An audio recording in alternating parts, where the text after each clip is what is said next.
ঘিয়ের দোকান, পাশে একটা ঘিয়ের দোকান, পাশে একটা চপের দোকান, তেলে ভাজা, ভিড়টা কিন্তু তেলে ভাজা চপের দোকানে বেড়ে যাবে। আজকাল তো গুরু লাগছে না, আজকাল তো ইউটিউব গুরু। আজ কীর্তন করতে গেলে আসলে ভজন গাও, ভজন গাও। ভজন মানে কি? আমরা জানতাম মীরার ভজন, সুরদাসের ভজন, ভজন মানে এটা জানতাম। কিন্তু এখন ভজন বলতে কিছু কাওয়ালি গানে হিন্দি ভজন, রাধা রাধে জপা করো, আমাদের বাড়িতে হচ্ছে। অনেক কীর্তনিয়া বর্তমানে গান করছেন, যারা 100-150 পালা গান করছে, 40-45 হাজার টাকা পাচ্ছে এক পালা গানে, কিন্তু ওরা কীর্তন শেখেনি। বা কীর্তন দল আমাদের বাড়িতে এলো, হাঁটলো, ভালো লাগলো, আমার বাচ্চাকে আমি গান শেখাবো, ছেলেকে গান শেখাবো। একটা গুরু ধরে কোনো ভাবে ইউটিউব থেকে একটা লীলা লিখে নিলাম, গান করতে শুরু করে দিলাম। কীর্তন যারা গাইছে, আমি ছোট ছোট ছেলেরা যারা গান বাজনা শিখছে, আমি তাকে দেখছি ঘরে ঘরে। আমি তাদের বাবা মার কাছে আমি পায়ে ধরে অনুনয় করবো যে আপনার বাচ্চাদের, মেয়েদের, ছেলে মেয়েদের শেখান, গান বাজনা শেখান।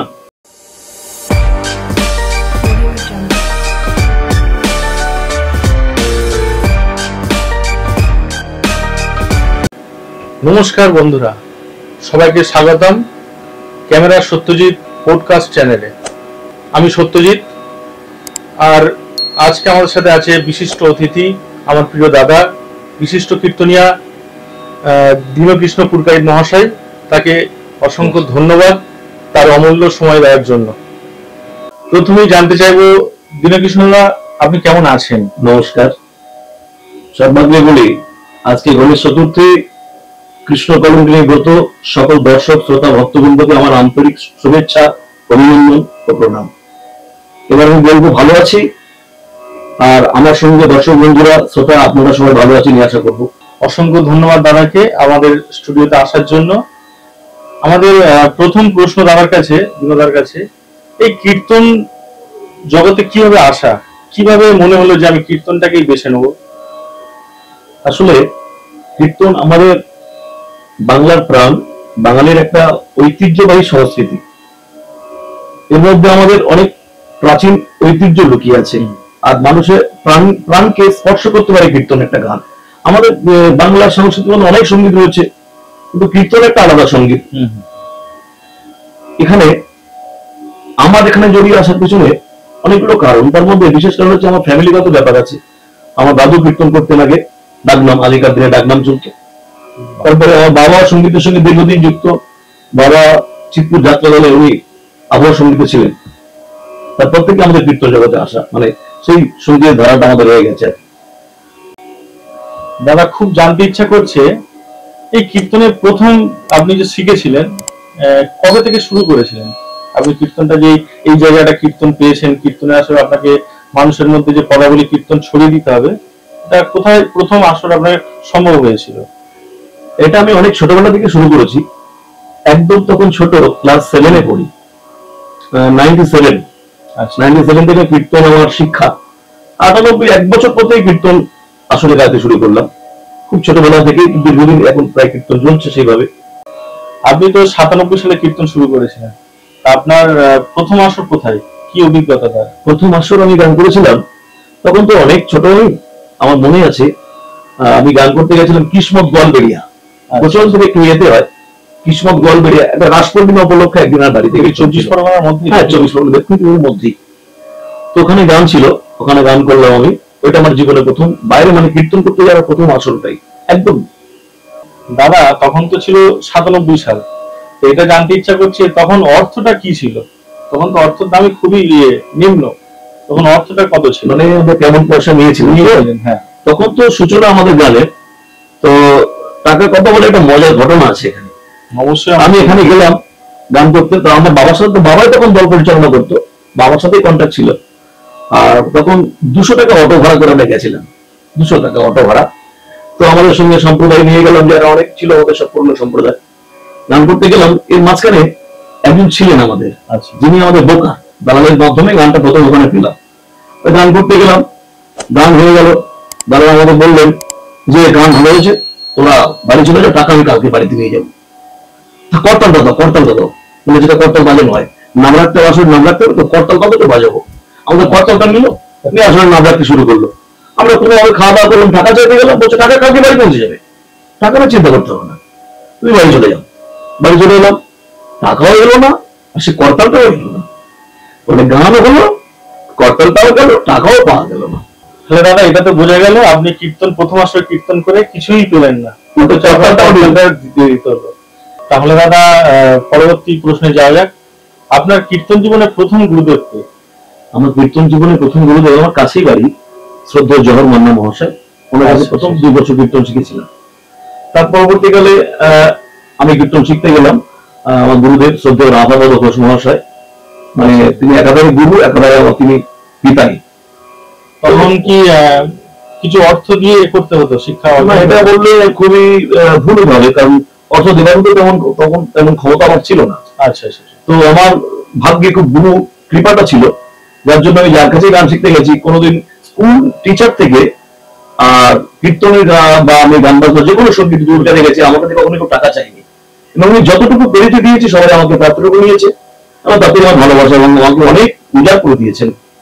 বর্তমানে তো আমি আছি শ্রদ্ধেয় রাধাপদ ঘোষ মহাশয়ের কাছে, কীর্তন আমি শিখছি, এখনো আছি ওনার কাছে, আর ভবিষ্যতে যতদিন পারবো ওনার কাছে থাকবো।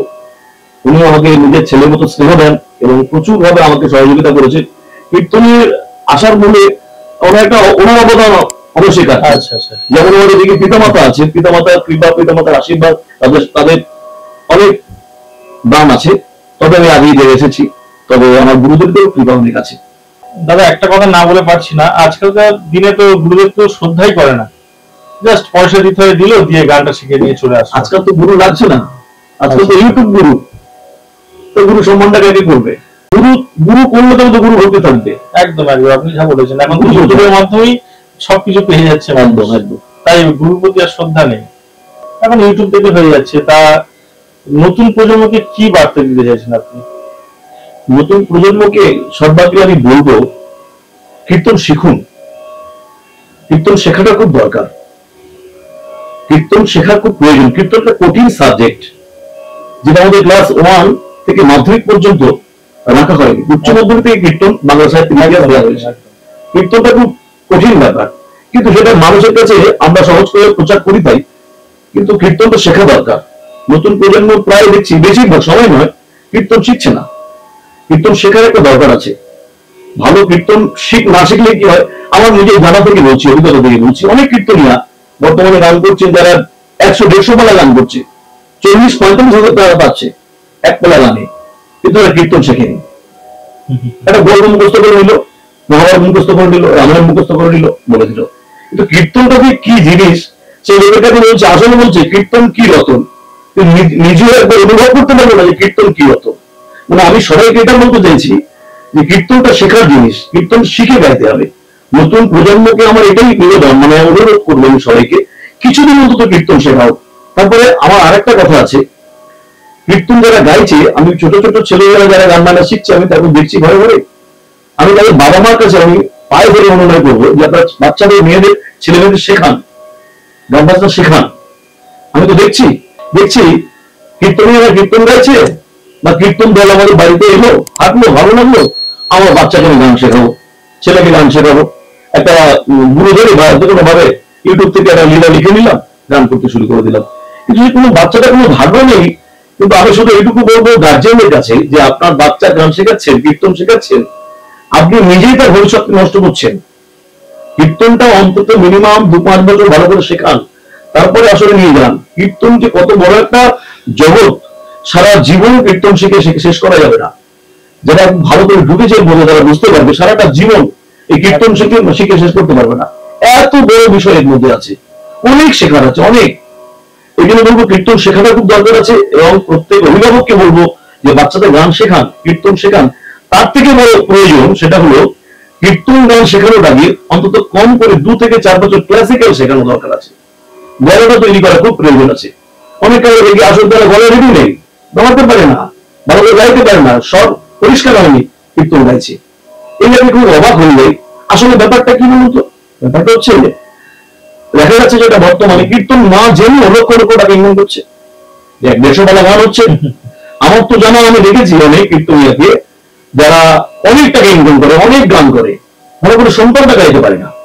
কীর্তনের যে প্রধান অঙ্গ প্রথম সন্তান, এই সন্তান গানটুকু জানেন। অনেক বড় বড় গায়ককে দেখেছি, যাদেরকে আপনি বড় বড় গায়ক বলে মানেন, তারা কিন্তু অনেকেই কীর্তনে আমি দেখেছি সন্তান গাইতে পারে না। যদি বা গায়ক ভুল 28 মাত্রা গান, এই 28 মাত্রা গানটা কখনো 25 হচ্ছে কিংবা 32 হয়ে যাচ্ছে।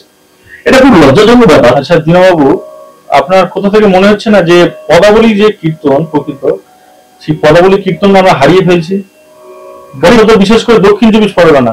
হ্যাঁ, শুধু দক্ষিণ চব্বিশ পরগনা নয়, আমি তো আরো অন্যান্য জেলায় গান করি, কীর্তন করে দেখেছি। এই দক্ষিণের হাওয়াটা অন্যান্য জেলায় ঢুকেছে, কারণ আমাদের দক্ষিণ চব্বিশ পরগনাতে অনেক শিল্পী তো যায়, আমি লক্ষ্য করে দেখেছি। কিছু কিছু জেলা ছাড়া আসলে মানুষ এখন একটু রুচিটা মানুষের পরিবর্তন হয়ে গেছে। দেখা যাচ্ছে কীর্তন শুনছে, মানুষ একটু আলাদা টেস্ট নিচ্ছে। যেমন লক্ষ্য করে দেখবেন ঘিয়ের দোকান, পাশে একটা ঘিয়ের দোকান, পাশে একটা চপের দোকান, তেলে ভাজা, ভিড়টা কিন্তু তেলে ভাজা চপের দোকানে বেড়ে যাবে, একদম ঘিয়ের দোকানে কমে যাবে। কেন কেন বলুন তো? ঘি সবার সহ্য হয় না। কীর্তনটা ঠিক তাই হয়েছে। এটা আমার মনে হয় এটা মানুষের মধ্যে খুব সচেতনতার একটা অভাব আছে, যার জন্য এই আজকে এই পরিস্থিতি দাঁড়িয়েছে। তবে এর জন্য কিন্তু শুধু ছোট ছোট গায়করা দায়ী নয়, অনেক বড় বড় গায়ক দায়ী আছে। আজ কীর্তন করতে গেলে আসলে ভজন গাও, ভজন গাও। ভজন মানে কি? আমরা জানতাম মীরার ভজন, সুরদাসের ভজন, ভজন মানে এটা জানতাম। কিন্তু এখন ভজন বলতে কিছু কাওয়ালি গানে হিন্দি ভজন, রাধা রাধে জপা করো, আমাদের গাইতে হচ্ছে পরিস্থিতিকে সামাল দেওয়ার জন্য, এটা করতে হচ্ছে। কিন্তু আমার মনে হয় কীর্তনটাকে এই জায়গায় আনার জন্য অনেক বড় বড় গায়ক আছে, আমি নাম বলবো না, তবে আমি ছোটবেলা দেখেছি আমি ভালো কীর্তনিয়া যারা অনেক পদ কথা বলে জানতো, আসানসোল বীরভূম থেকে এসেছে, তাদের মধ্যে প্রথম হিন্দি ভজন, এই ভোজপুরি ভজনগুলো আমরা শুনেছি। আমি আরো একজন কীর্তনী আমি দেখেছি, আমার কীর্তনে তার গুণ একেবারে অসামান্য, তার কোনো অসাধারণ গুণ প্রতিভার মানুষ তিনি। মানে এরকম মানুষ, এরকম কীর্তনীরা এসেছেন বা আমার সামনে আসা খুব কঠিন। কিন্তু আমরা ওনার কাছে শুনেছি খুব ছোটবেলায় উনি কীর্তন আসলে কীর্তন করে বন্ধ রেখে গাইতেন, তুমি নির্মল করো মঙ্গল করো। মানে এটা কীর্তন নয়, কারণ আমি কিন্তু অসম্মান করছি না কোনো কবিকে, রজনীকান্ত সেন বা অতুল প্রসাদ বা বিজেন্দ্র গীতি বা রবীন্দ্রসঙ্গীতকে বা নজরুল গীতিকে অসম্মান করছি না। কিন্তু আমি বলতে চাচ্ছি রবীন্দ্রসঙ্গীত করতে গেলে তো অভিনয় করতে লাগে না, চৈতন্য মহাপ্রভুর বিগ্রহকে আনতে হয় না। অন্যান্য সঙ্গীত গাইতে গেলে তাকে ফুল সাজিয়ে ভাষক সাজিয়ে অধিবাস করতে হয় না, কিন্তু কীর্তন গাইতে গেলে মহাপ্রভুকে পঞ্চতত্ত্বকে আনয়ন করতে হয়। সেই জায়গায় দাঁড়িয়ে আপনি কীর্তনিয়া হয়ে যদি আপনি কীর্তন জানার সত্ত্বেও যে জানে না ভুল করছে, সেটা আলাদা জিনিস। যে জানে না সে ভুল করছে মেনে নিলাম, কিন্তু আপনি একজন বিশিষ্ট কীর্তনিয়া, আপনি বড় বড় কীর্তনিয়া, আপনি পদাবলী অপরন্ত সম্পদ নিয়ে বসে আছেন, আপনি বড় বড় গুরুদের মানে কীর্তন শিখেছেন, অথচ আপনার মতো ব্যক্তি কীর্তন আসরে পদাবলী বন্ধ রেখে আপনি যখন রবীন্দ্রসঙ্গীত গাইছেন আর পরবর্তীকালে লোকের কাছে বলছেন যে কীর্তনটা নষ্ট হয়ে গেল কীর্তনিয়াদের জন্য, সেটাই কি আপনার থাকে না? আপনি তো বললেন যে 97 সাল থেকে আপনি কীর্তন করছেন। কীর্তন আসলে কোন একটা নতুন অনুভূতি, যে কীর্তন গান গেয়ে একটা নিজের মনের মধ্যে কি আবেগটা যে কাজ করে কীর্তন আসলে গেলে? কীর্তন তো একটা আবেগ প্রবণ সঙ্গীত। কীর্তনের মধ্যে অনেক ভাব ভক্তির ব্যাপার আছে। সেখানে গান করতে গেলে, কীর্তন গাইতে গেলে, ভক্তি রসে ভাব রসে ডুবে গেলে নিজেকে অনেক সময় হারিয়ে ফেলি আমরা। এমনি আপনি রাস্তাঘাটে কথা বলুন, ঘরে বসে কথা বলুন, আমরা যে কথা বলবো সেই কথাটা কীর্তন আসরে বললে কিন্তু আমাদের চোখে জল এসে যায়। অনেকে অভিনয় করে কাঁদে, কিন্তু অনেকেই দেখেছি আমরা মাঝে মধ্যে ভাবরসে ডুবে গেলে কথা বলার বাক শক্তি হারিয়ে যায়, কথা বলার শক্তি থাকে না।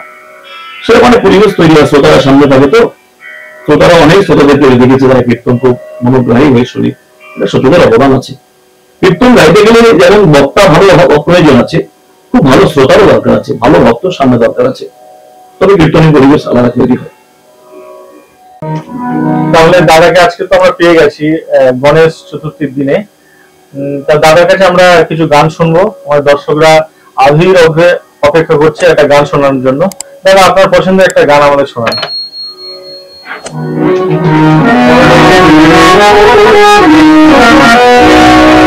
যদি গৌরাঙ্গ না হইত কেমনে হইত, কেমনে ভরিত বলে গৌরাঙ্গ না হইত, কেমতি হইত, কেমনে ভরিত বলে শ্রীরাধার মহিমা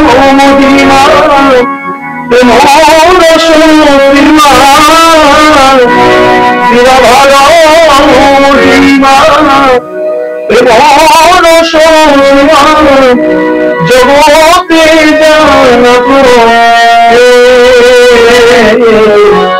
জগতে জানাতে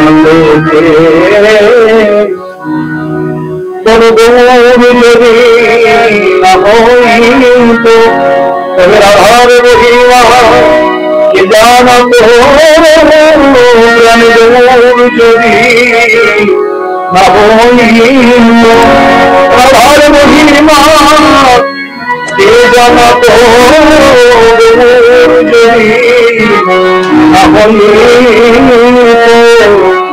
মধুর বিপিন মাধবী মধুর বৃন্দা বিপিন মাধবী প্রবেশ চাতুরে যুবতী হরের ভাবতী সকল তোমার বরজ যুবতী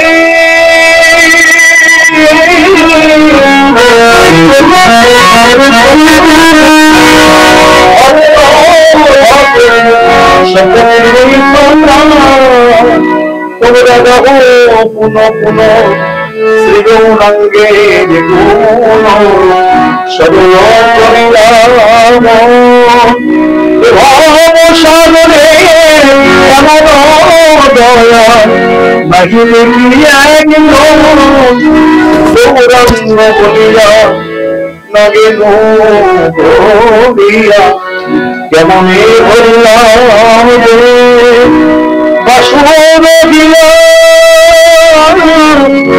বাসন দিয়া কেমন বেরিয়াছে এমন গতিও পাবো আর হবে না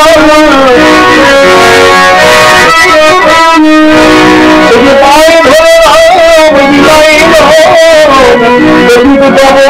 আর হবে না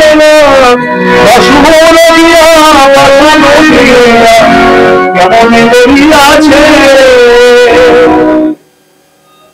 দাদা এটা কিন্তু ভুলে গেলে হবে না, আজ গণেশ চতুর্থী, তাই গণেশকে নিয়ে আমরা কিছু কথা বলবো।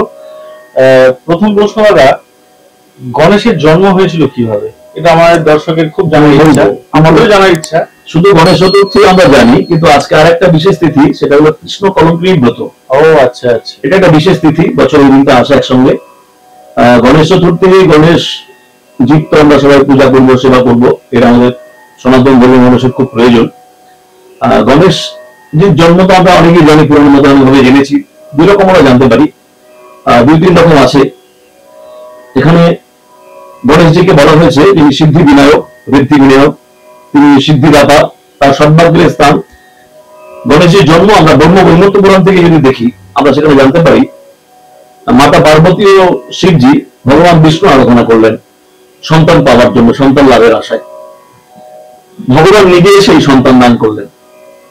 শিব পার্বতী বসে আছেন ঘরের মধ্যে, হঠাৎ দেখছেন বাচ্চা কাঁদছেন, সন্তান কাঁদছেন, ভগবান নিজে এসেই দান করলেন সন্তানকে। গণেশ প্রকৃতপক্ষে ভগবানের অঙ্গ থেকে আর কি সৃষ্টি হলেন, যার জন্য গণেশকে দেখবেন ভগবান বিষ্ণু 4টে হাত, গণেশের 4টে হাত। গণেশ চতুর্থী মানে যেটা আমরা এই উপলক্ষে যে কথাটা বলছি আর কি।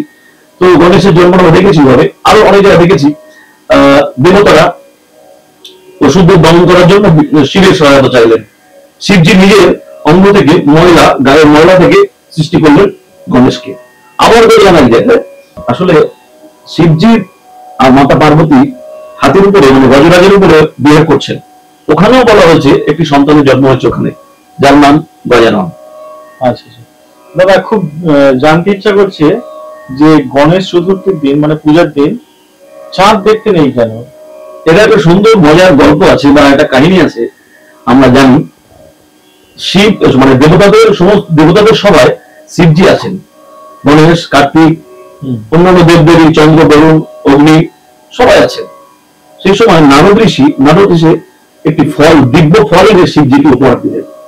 এখন শিবজি হতে দেওয়াতেই শিবের পাশে দুটো ছেলে আছে, কার্তিক, গণেশ, এদের খুব ইচ্ছা হয়েছে ফলটা আমি নেব। কার্তিক বলছে আমাকে দাও বাবা, গণেশ বলছে আমাকে দাও। কার্তিক বলে আমি নেবো, গণেশ বলছে আমি নেবো। দুই ভাইয়ের মধ্যে টানাপোড়েন চলছে, একটা যুদ্ধ মানে দ্বন্দ্ব শুরু হয়ে গেছে। সেই জায়গায় শিবজি স্থির করছে কাকে দেবো, কাকে দেওয়া উচিত। এই সময় ব্রহ্মা ছিলেন, ব্রহ্মা পিতামহ ব্রহ্মা, ব্রহ্মার পুত্র তো শিব, আর শিবের পুত্র কার্তিক গণেশ, যার জন্য পিতামহ দাদু হবে। তো শিবজি বললেন, কার্তিক গণেশ তোমাদের পিতামহ স্থির করবে কে ফলটা পাবে। ব্রহ্মা বললেন, যেহেতু কার্তিক ছোট আর ছোট ছেলের আবদারটা বেশি হয়, ফলটা কার্তিককে দেওয়া হোক। ব্যাস, যে ফলটা কার্তিককে দেওয়া হলো, অমনি গণেশের রাগ হলো। গণেশের মৃৎবর্ষ সাদা, একবার ফুলে ভুঁই ফুলে চুয়ে যাচ্ছে, মুখ লাল হয়ে যাচ্ছে। সবাই তো গণেশের ক্রোধ থেকে ধীরে ধীরে ধীরে ধীরে সভা থেকে সবাই বেরিয়ে গেছেন। সবাই চলে গেলেন, শিবজিও চলে গেলেন। রয়ে গেলেন দুজন মাত্র। একজন আছে পিতামহ ব্রহ্মা, আর একজন আছেন আকাশের চাঁদ চন্দ্রদেব। দুজন আছেন উপস্থিত সবার মধ্যে।